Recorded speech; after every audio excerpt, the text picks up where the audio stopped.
تمام تعریفیں اس کریٹر کے لیے جس نے اس یونیورس کو ایک مقصد کے تحت پیدا کیا ہے.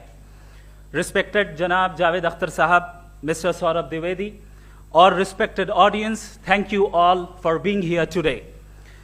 آج کی ڈیبیٹ میں چونکہ ہم بات کرنے والے ہیں ڈز گاڈ ایگزسٹ کے ٹاپک پر, تو یہ ایک ایسا ٹاپک ہے جس کے متعلق کوئی بھی ڈیسیجن لینے کے لیے الگ الگ اسٹینڈرڈز ہو سکتے ہیں. لہٰذا ڈیبیٹ کے شروع میں یہ ضروری ہے کہ ہم یہ جان لیں کہ آج کے اس ٹاپک میں کون سا اسٹینڈرڈ صحیح ہوگا اور کون سا غلط ہوگا.